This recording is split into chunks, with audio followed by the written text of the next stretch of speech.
우리가 보는 내용이 오늘 열왕기하 12장 성전 수리에 관한 이야기입니다. 우리가 행복을 언제 느낍니까? 우리가 행복은 아주 대단한 것이 있어 행복을 느끼는 게 아니에요. 행복은 가장 평범한 삶이 행복입니다.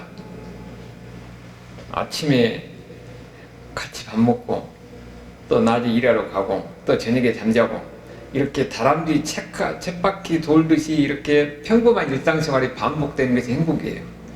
근데 그걸 언제 느끼냐 하면은 우리가 오래전에 6.25 때 생각해 봤어요. 우리 전쟁 세대가 아니지만은 그때는 엄청난 이 아주 삶과 죽음이 넘나드는 이런 순간이잖아요. 피난 오고 공산당이 들어오고 예수 믿는 사람들 잡아 죽이고 그 가운데 살아난 사람들이 매일매일 이런 두려움 속에서 목숨이 왔다 갔다 하는 그런 상황인데 거기에 비하면 지금은 어쩝니까? 우리가 또 지루하다 할 정도로 똑같은 생을 계속 반복돼요. 근데 이것이 사람들은 행복이라는 것을 몰라요. 근데 우리 행복은 가장 평범한 가운데 있습니다. 평범한 가운데. 지금 여기에 이야기가 지금 성전 수리에 관한 이야기인데 이 앞에는 지금 어떤 상황이 벌어졌습니까?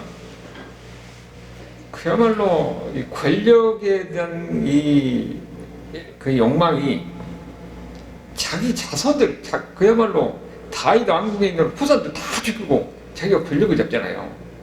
그러면서 자기가 통치한 이런 광경을 우리가 봤어요. 권력을 위해서는 앞에 있는 사람 다 죽이고 전에 왕족들, 그러니까 호화성을 누렸던 사람들, 아니 예후가 왕이 돼가지고 어떻게 됐습니까? 자기가 쿠데타 돼서 권력을 쥐니까 전에 왕족들 다 죽여버리잖아요. 그 가운데서 남쪽의 아시아 왕이 죽으니까 그 소리를 듣고는 그 아시아의 어머니 아달랴가 다윗 왕의 자손들 다 죽여버려요. 그리고 자기가 권력을 잡습니다.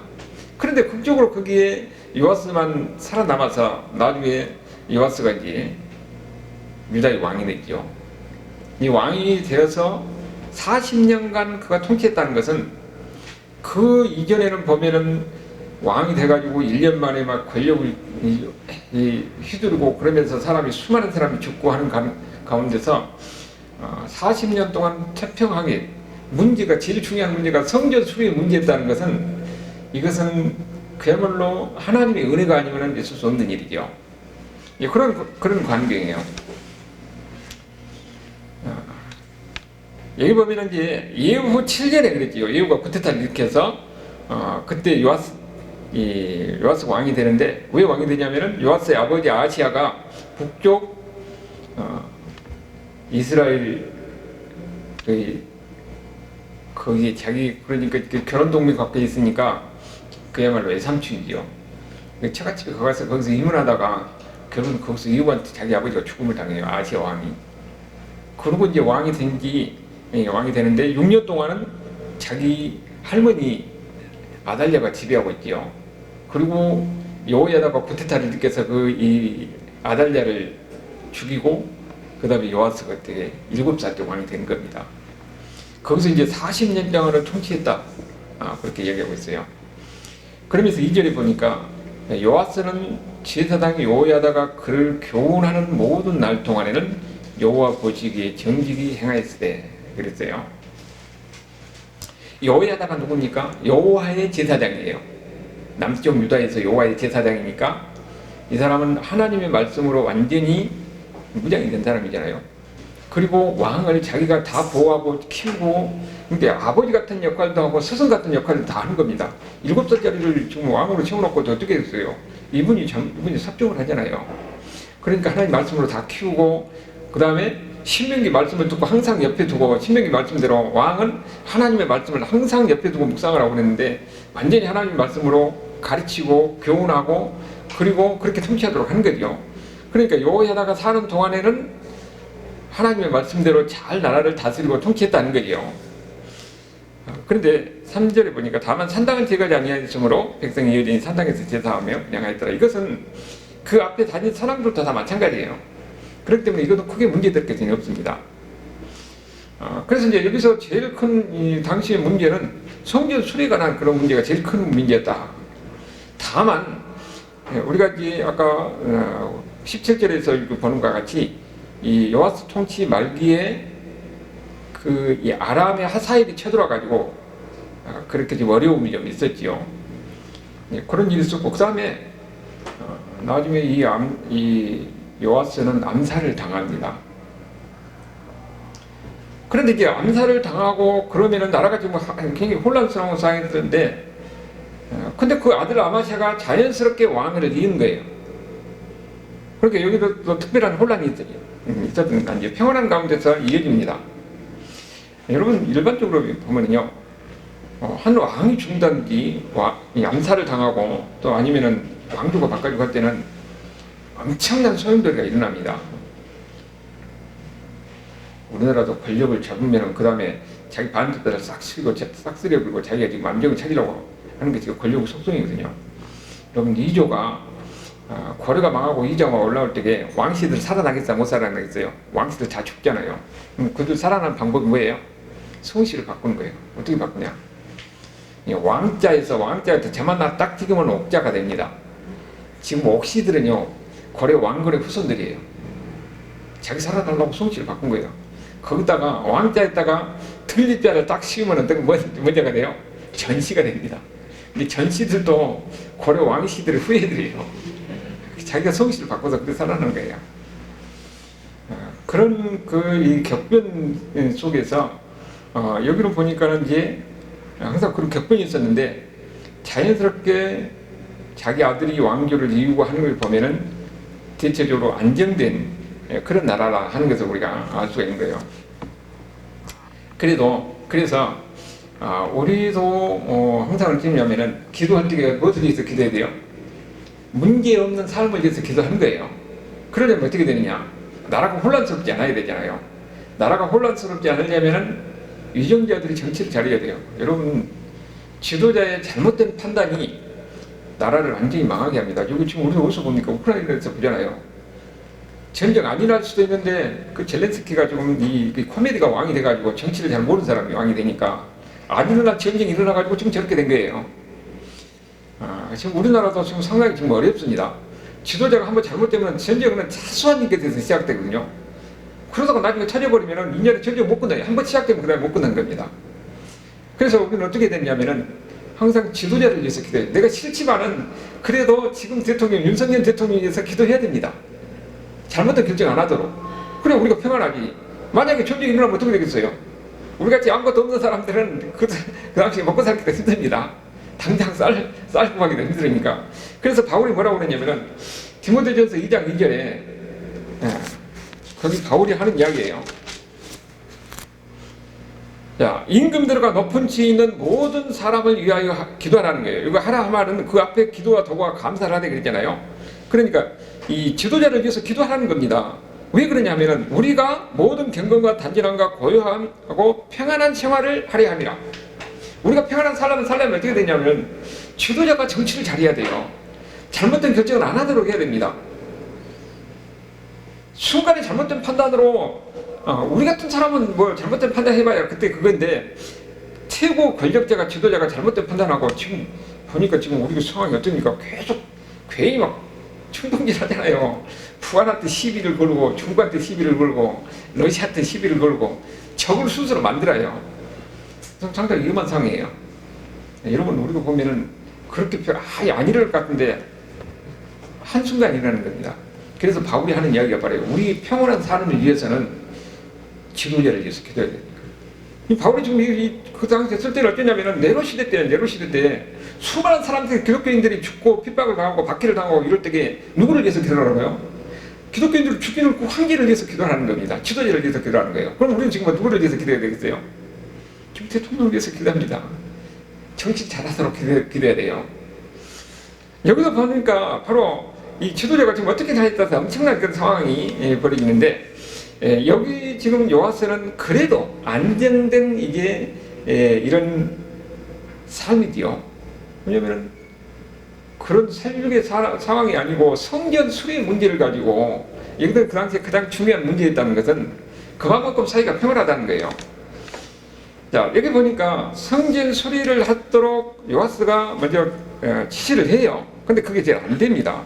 어떻게 일을 하는가 보니까 사실에서 요아스가 제사장들에게 이르되 여호와의 성전에 거룩하게 하여 드리는 모든 은, 곧 여기 보니까 성전을 위해서 세 가지 은을, 이게 은이 뭐겠어요? 하나님 앞에 드리는 돈인데 그것이 이제 은으로 이렇게 들었던 거죠.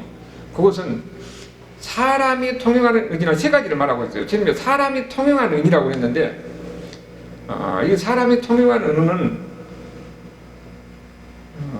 인두세.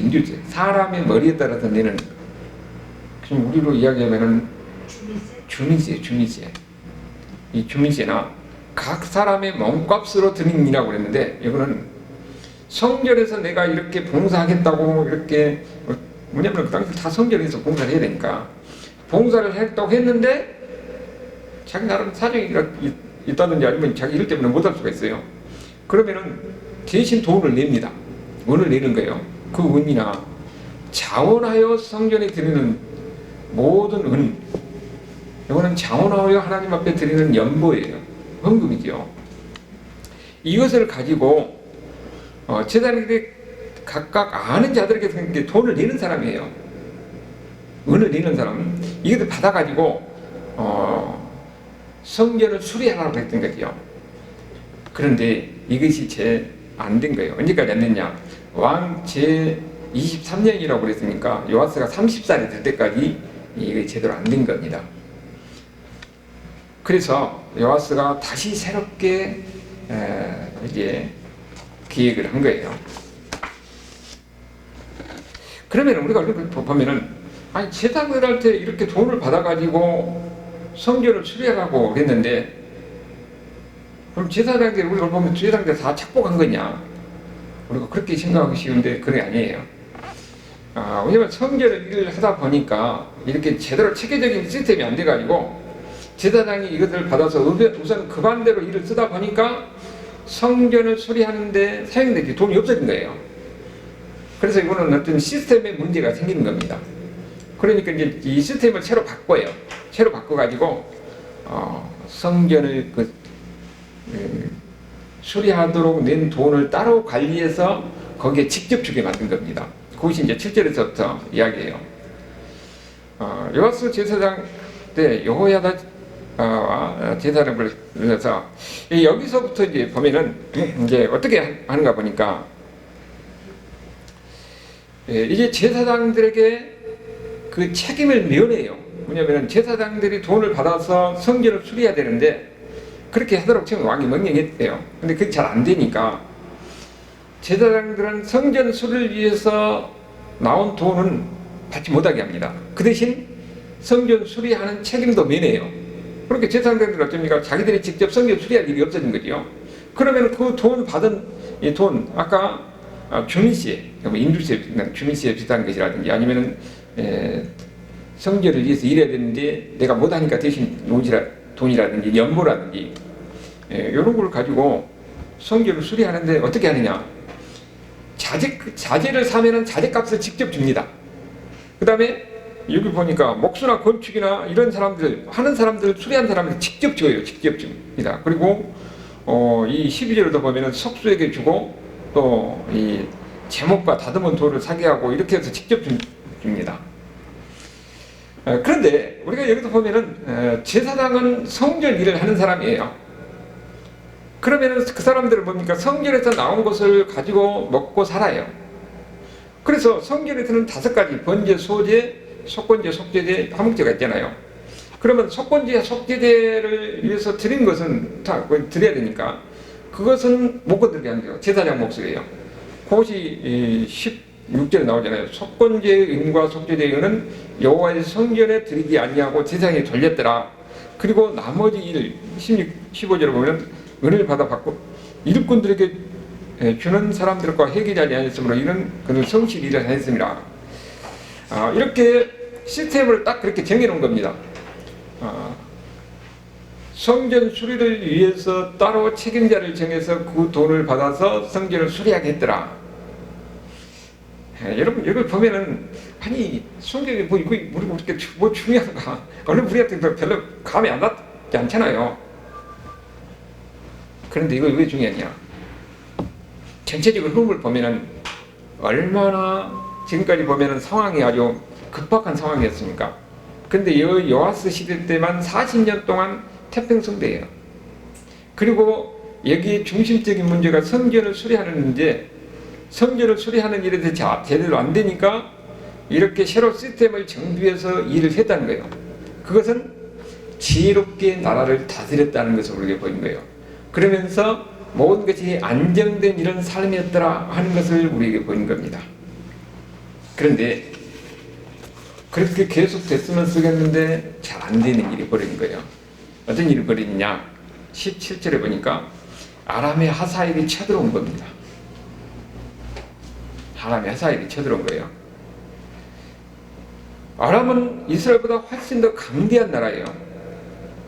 그리고 쳐들어와가지고 이제는 이스라엘 평지의 가드를 점령하고 예루살렘 산지에 있으니까 쳐들어 올라가는 그런 상황이에요. 그럴 때 어떤 일이 벌이냐? 18절에 유다왕 요아스가 그의 조상들 유다왕 요사박과 요람과 아하지야가 고별해드리는 모든 성물과 자기가 고별해드리는 성물과 여호와의 성경곡관과 왕궁에 있는 금을 다 가져다가 아람 하사엘에게 보냈더니 하사엘이 그 돈을 받고 떠나갔더라 하는 거잖아요. 여러분 이걸 보면 뭔 느낌입니까? 하나님을 믿는 것이 아니라 돈으로 매수한 거잖아요. 돈으로. 하나님을 의지하는 하나님의 백성들, 이스라엘 백성들, 하나님의 백성들, 자기가 믿는 신 여호와잖아요. 절박할 때는 하나님 앞에 나와서 하나님께 기도하고 하나님께 매달려야지. 돈으로 해가지고 매수해가지고 자기 안위를 찾으려고 하는 거예요. 이런 일은 여기에 요아스만 하는 것이 아닙니다. 남과 북이 갈라졌을 때에 북쪽은 여로보암이고 남쪽은 르호보암이잖아요. 르호보암 왕도 돈으로 적을 돌려보냈어요. 그 밑에 있는 아들로 아사도 그야말로 선한 왕인데 돈을 주고 그들을 돌려보냅니다. 여러분 우리가 보면은 이 세상의 정치를 할 때는 어떻습니까? 국제관계 속에서는 우리가 눈에 보이는 대로 이 균형을 맞춰가지고 정치를 해요. 그러나 하나님은 없는 가운데서 이렇게 세상적인 그 정치 안목에서 보면 그것이 현명한 것 같아요. 왜냐면은 우리나라 안전을 위해서 미국하고도 관계를 해야 되고 중국이라는 러시아에도 관계를 해서 균형을 맞춰서 우리가 그 살아가는 생존의 방법인데 우리가 구함할 때 보면 그게 잘못돼가지고 어쩌니까 러시아한테 맡겼다가 중국한테 맡겼다가 미국이 또 배반했다가 일본한테 맡겼다가 그러니까 우리나라가 지금 완전히 예교를 잘못하고 망치잖아요. 지금 이런 상황에서 우리나라 같은 상황은 그야말로 예교가 우리 생존에 아주 중요한 문제입니다. 그런데 지금 상황을 보면 좀 안타까운 상황이지만은 우리가 눈에 보일 때는 이런 눈에 보인 대로 힘의 논리에 의해서 이렇게 살아나려고 발버둥칩니다. 그런데 중요한 것은 하나님을 믿는 사람들은 누구를 의지해야 되느냐? 우리는 눈에 보이는 대로 하는 것이 아니라 하나님을 의지하고 하나님의 믿음 안에서 하나님께 구하고 하나님 인도하심을 구해야 되는데 그렇지 못했다는 것을 여기서 보인 겁니다. 완전히 성전에 금이나 음이나 이런 국간에 있는 것은 다 누가 낸 거예요? 하나님의 백성들이 하나님 앞에 예배를 드리고 제사를 드리고 그러면서 낸 거잖아요. 그러니까 이 성전의 곳간에 금이 있고 은이 있고 이것이 풍성하다는 것은 왕도 하나님을 잘 섬겼다는 증거고 백성들도 하나님을 잘 섬겼다는 증거예요. 만약에 왕의 곳간이 이 성전의 곳간이 다 비면은 예배도 제대로 안 드리고 이미 신앙이 다 무너진 거지요. 그것을 나중에 우리가 어디서 봅니까? 느헤미야 시대 때 보잖아요. 성전에 헌금을 안 하니까 제사를 안 드리고 안 하니까 성전에 곳간이 없으니까 제사장들이 먹을 거 없어요. 그래서 레인들이나 제사장들이 다 자기 먹고 살라고 다 터져버리니까 완전히 성전이 완전히 해파됐는데 누가 나도 쳐다보지 않는 거예요. 그래서 제일 먼저 하는 것이 뭡니까? 성전을 바로 세우고 11조를 바로 하게 하고 헌금을 바로 하게 하고 그래서 제사장들을 먹고 살게 하고 그들이 하나님 일만 하게 하면서 그랬더니 하나님 복이 임했더라 그렇게 이야기하는 거죠. 그러니까 이때까지 보면은 이들은 하나님을 잘 섬겼어요. 그런데 그것을 가지고 하나님 일을 해야 되는데 무엇을 했냐면은 완전히 아람이 쳐들어오니까 돈을 줘가지고 매수해서 돌려버리면서 자기 안위를 하나님의 아닌 재물에 의지해가지고 자기 안위를 찾은 겁니다. 이것이 옳으냐? 아니라는 거죠. 그 결과가 나중에 어떻게 됩니까? 암살당하잖아요. 그 이야기가 나와요. 그 뒤에 20절 보면 신복들이 반역을 해가지고 내려가서 밀로 궁에서 그를 죽였더라. 이렇게 이야기가 나옵니다. 우리가 이 열왕기 상하는 포로기에 있는 백성들에게 이스라엘이 왜 망했는가 하는 것을 보여주기 위해서 기록된 거예요. 근데 역대기는 포로에서 돌아온, 그러니까 열왕기 상하는 북쪽 이스라엘을 중심으로 쓰인 겁니다. 여기 남쪽 이야기는 거기에 이제 연관된 것만 나오는 것이고, 그 다음에 역대기 상하는 포로에서 돌아온 이스라엘 백성들을 향해서 그들에게 이 들려주는 이야기인데, 그때는 유다를 중심으로 기록이 되어 있어요. 그런 차이를 우리가 이해를 하고, 그러면은 여기 유다의 이야기는 역대기가 더 잘 나오는 거예요. 그렇게 보면은 뭐가 나오냐면은 여기 요아스가 처음에는 하나님을 잘 섬겨요. 언제까지 잘 섬기느냐? 아까 제사장이 누구라고 그랬습니까? 여호야다라고 그랬잖아요. 여호야다가 살아있을 동안에는 여호야다의 지도를 받아서 나라를 하나님의 말씀대로 잘 다스립니다. 그래서 나라가 태평성대를 이루고 하나님에 대한 예배가 잘 드려져서 성전이 풍성하는 가운데 그렇게 있었던 것이죠. 그런데 여호야다가 죽으니까 참 희한하게 사람이 피는 못 속일 모양이네요. 하나님은 떠나요. 악을 행합니다.